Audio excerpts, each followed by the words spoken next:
Hello everyone, once again welcome to my channel Mitra education hub. Previous video में हमने जो है वो ब्रोंस्टेड लोरी कॉन्सेप्ट और साथ ही साथ लुईस कॉन्सेप्ट के बारे में जो है डिस्कशन किया था। पार्ट थर्ड है ये हमारे वीडियो का। इससे पहले दो पार्ट जो हैं मैंने ऑलरेडी आपको प्रोवाइड करवा दिए हैं। जिन भी लोगों ने पार्ट फर्स्ट और पार्ट सेकंड नहीं देखा है वो एक बार प्रीवियस पार्ट्स को ज़रूर देख लीजिए। तो आज के सेशन में हम डिस्कस करेंगे कि एसिड, बेस और सॉल्ट की जनरल प्रॉपर्टीज़ क्या होती है। तो देखिए, फर्स्ट हमारे पास प्रॉपर्टी यहाँ पर लिखी हुई है कि जो एसिड होता है उसका काम क्या होता है, ब्लू लिटमस को रेड लिटमस में कन्वर्ट करना। और जो हमारा बेस होता है उसका काम क्या होता है, बेस का काम क्या होता है आपका, रेड लिटमस को ब्लू लिटमस में कन्वर्ट करना। ठीक है, देखो याद रखने का तरीका मैंने आपको बताया हुआ है कि बेस जो होता है ना वो किस में कन्वर्ट करता है, ब्लू में कन्वर्ट करता है। किसको कन्वर्ट करता है, रेड को। तो ये फर्स्ट प्रॉपर्टी हो गई। सेकंड प्रॉपर्टी देखिए, सेकंड प्रॉपर्टी क्या लिखी हुई है, acid on reaction with metals give hydrogen gas. जब आप एसिड की किसी मेटल के साथ में रिएक्शन कराते हैं तो आपको क्या मिलती है, आपको हाइड्रोजन गैस मिलती है। देखिए एसिड, फॉर एग्जांपल आपके पास एक एसिड दिया हुआ है H2SO4 और उस H2SO4 की आप किसके साथ में रिएक्शन करा रहे हैं, जिंक के साथ में। जिंक क्या है आपका, एक तरह का मेटल है, एक मेटल है आपका। ठीक है, तो जब भी आप एसिड की मेटल के साथ में रिएक्शन कराते हैं तो आपको क्या मिलता है, एक उसका सॉल्ट मिलता है, साथ ही साथ हमको क्या मिलता है, हाइड्रोजन गैस मिलती है। अब देखो आपके पास जो सॉल्ट बनेगा वो कौन सा बनेगा, जिंक SO4। ठीक है, ZnSO4 और साथ ही साथ हाइड्रोजन क्या हो जाएगी आपकी, लिबरेट होगी, हाइड्रोजन क्या होगी, निकलेगी।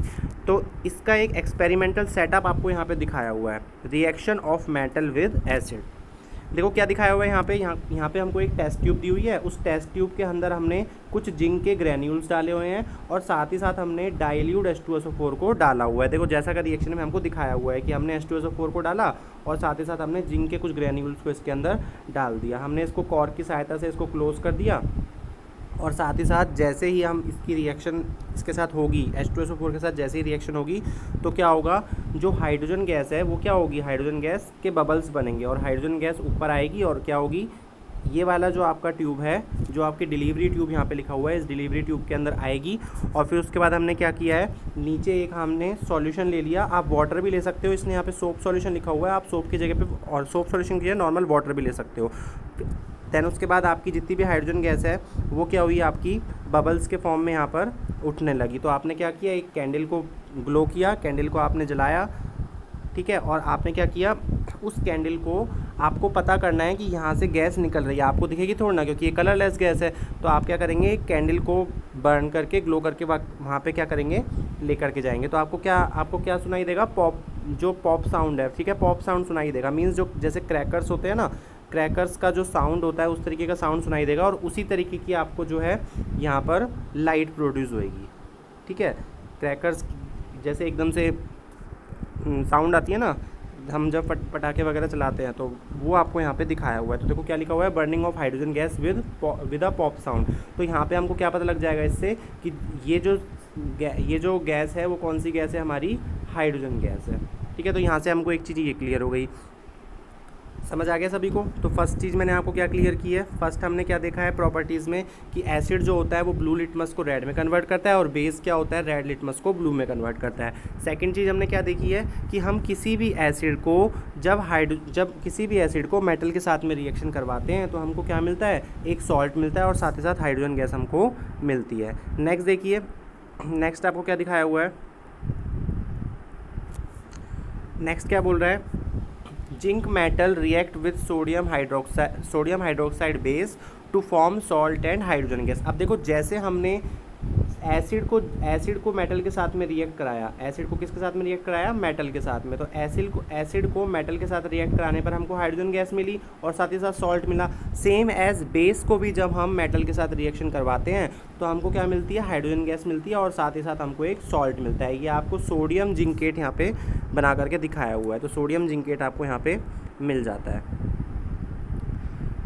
तो देखो थर्ड प्रॉपर्टी हमारी क्या बोलती है, थर्ड प्रॉपर्टी हमारी ये कहती है कि metal oxide on treating with acid form salt and water. देखो आपके पास यहाँ पे मेटल ऑक्साइड दिया हुआ है, मेटल ऑक्साइड की आप किससे रिएक्शन करा रहे हो, मेटल ऑक्साइड की आप एसिड से रिएक्शन करा रहे हो। किससे रिएक्शन करा रहे हो, एसिड से रिएक्शन करा रहे हो। तो आपके पास क्या बनेगा, एक तो सॉल्ट बनेगा और एक क्या बनेगा, वाटर बनेगा। देखो ये जो रिएक्शन है ना, ये एक तरह से न्यूट्रलाइजेशन रिएक्शन की तरह वर्क कर रही है। कैसे वर्क कर रही है देखिए, हमारे पास एसिड ये दिया हुआ है, न्यूट्रलाइजेशन रिएक्शन में क्या होता है, एसिड होता है प्लस में बेस होता है, और हम उसकी रिएक्शन कराते हैं तो हमको क्या मिलता है, सॉल्ट मिलता है प्लस में वाटर मिलता है। समझ आ रहा है सबको? तो देखो सॉल्ट की जगह पर सॉल्ट है, वाटर की जगह पर वाटर है, एसिड की जगह पर एसिड है, तो फिर ये क्या हुआ, ये आपका बेस हो गया, ये आपका क्या हो गया, बेस हो गया। तो देखो नीचे क्या लिखा हुआ है, metal oxide are basic in nature. ये जो मेटल ऑक्साइड होते हैं किस नेचर के हैं, यहाँ पे ये आपके बेसिक नेचर के हैं, ठीक है। इसका जो नेचर है वो किस तरीके का है, बेसिक नेचर है। नेक्स्ट देखिए, non metallic oxide on treating with base form salt and water, so these are acidic in nature. अब देखो नीचे क्या दिखाई हुई है, नीचे नॉन मेटल ऑक्साइड की आपकी बेस के साथ में रिएक्शन कराएंगे तो हमको क्या मिलेगा, सॉल्ट और वाटर दे।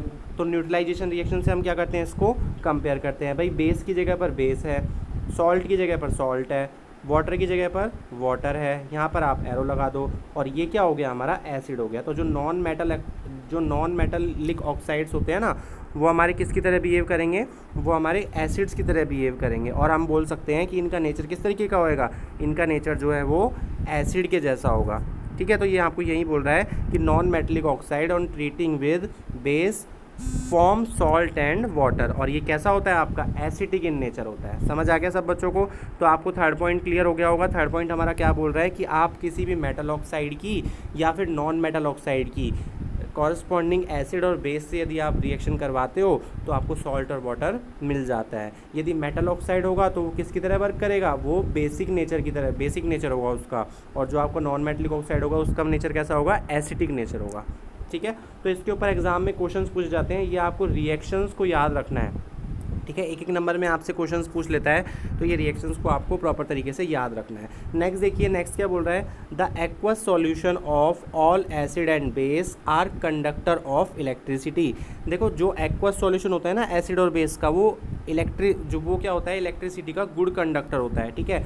एक बात आप याद रख लीजिए कि जो भी डिस्टिल वाटर होता है ना, जितना भी डिस्टिल वाटर होता है, डिस्टिल वाटर से मतलब मेरा है प्योर वाटर, ठीक है। जो प्योर वाटर होता है जिसके अंदर किसी भी तरीके का कोई जो आपकी इम्प्योरिटी प्रेजेंट नहीं है, ठीक है, उसकी बात कर रहा हूँ मैं। कोई भी मिनरल उसके अंदर जो है एग्जैक्ट अमाउंट में उसमें प्रेजेंट नहीं है, तो वो प्योर वाटर है ना, वो क्या होता है, वो जो है इलेक्ट्रिसिटी का इंसुलेटर माना जाता है। इसलिए हम क्या करते हैं, जब हम वाटर के साथ में कोई ना कोई एसिड को मिला देते हैं, ठीक है, या बेस को मिला देते हैं ना, तो वो हमारा फिर क्या बन जाता है, इलेक्ट्रिसिटी का एक गुड कंडक्टर बन जाता है, और उसी को हम क्या बोलते हैं, इसीलिए इनको हम जो है इलेक्ट्रोलाइट की तरह भी यूज़ लेते हैं, इलेक्ट्रोलाइट की तरह भी इनको क्या किया जाता है, यूज़ किया जाता है। नेक्स्ट देखिए, all acid lost their property on reaction with base and remain neutral. देखो ये आपकी न्यूट्रलाइजेशन रिएक्शन आ गई। ये क्या बोल रहा है कि जितने भी एसिड होते हैं ना, वो बेस के साथ में रिएक्शन करने के बाद कैसे हो जाते हैं, न्यूट्रल हो जाते हैं, और अपनी प्रॉपर्टीज़ को क्या कर देते हैं, खो देते हैं। मीन्स एसिड अपनी एसिडिक प्रॉपर्टी को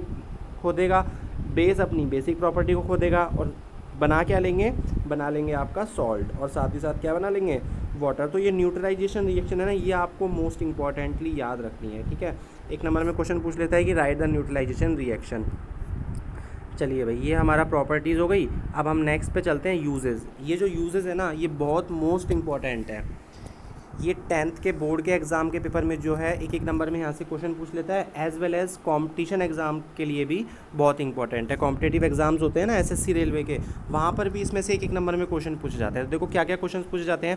देखो सबसे पहले क्या बोल रहा है कि जो भी मिनरल्स एसिड होते हैं ना, वो कौन कौन से होते हैं। मिनरल्स एसिड देखिए, जैसे आपका H2SO4 है, HCl है, HNO3 है, इनको हम क्या बोलते हैं, मिनरल एसिड बोलते हैं। First one is H2SO4, second one is HCl and third one is HNO3। ये आपके क्या है, मिनरल एसिड है।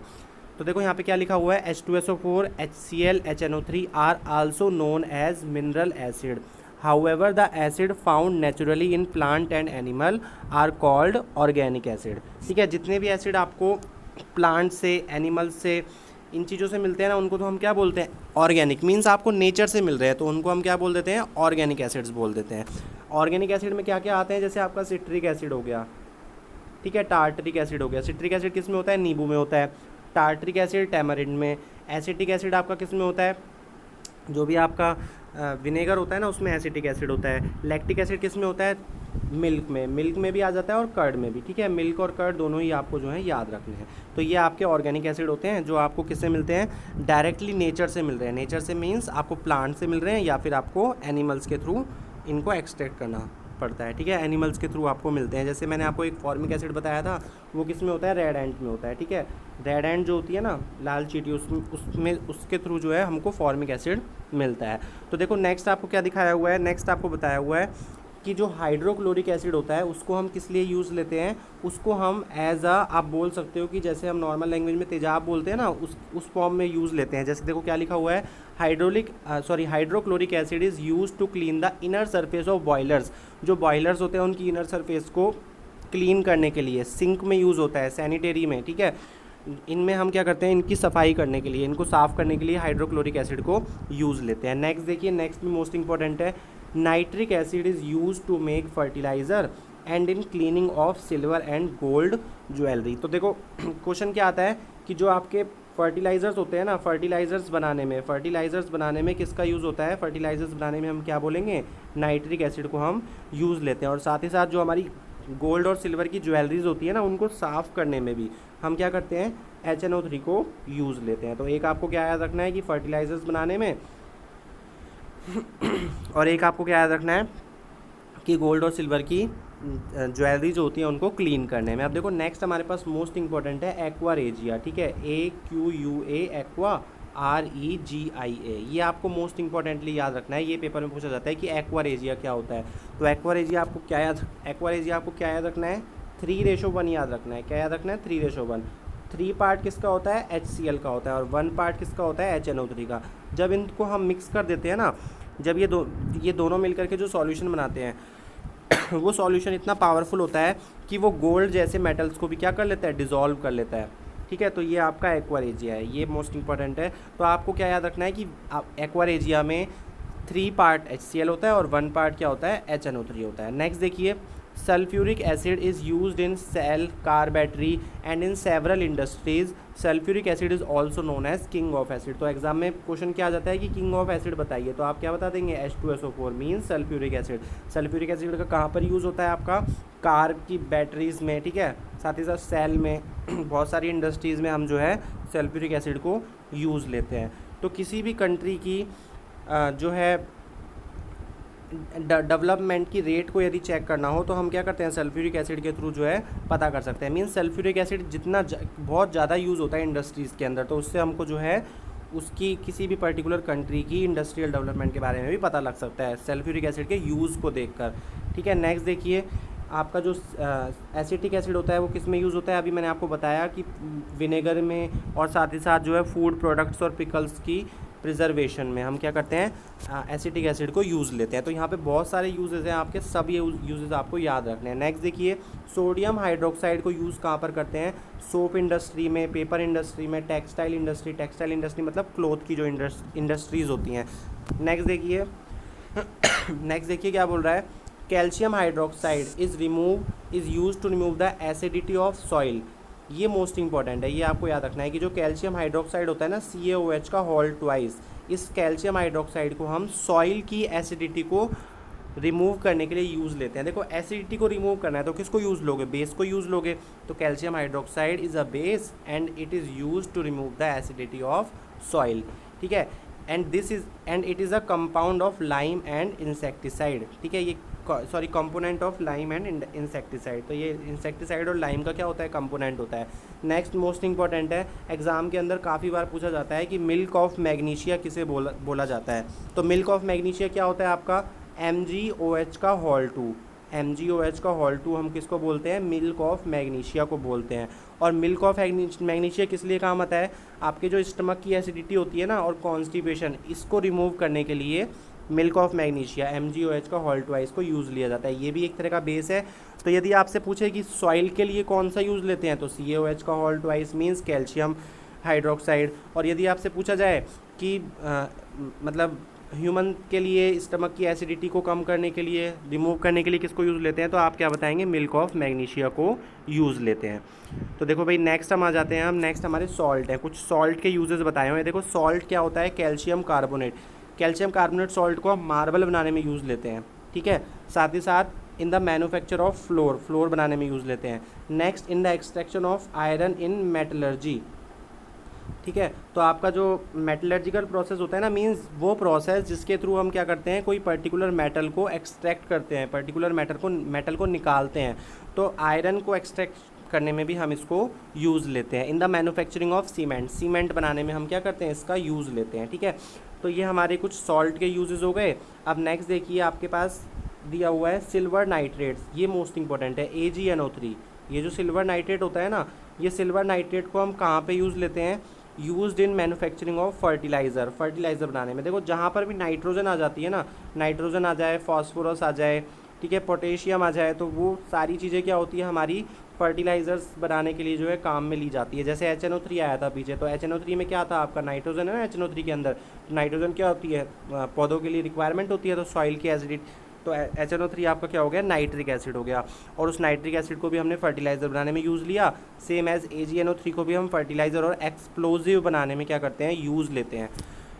साथ ही साथ एक आपको याद रखना है कि जो AgNO3 होता है उसको हम किस में यूज़ लेते हैं, फोटोग्राफी में यूज़ लेते हैं। ठीक है, AgNO3 का यूज़ लिया जाता है, सिल्वर नाइट्रेट बोला जाता है इसको। नेक्स्ट देखिए एलम, एलम क्या होती है, फिटकरी होती है, इंग्लिश में हम इसको एलम बोलते हैं।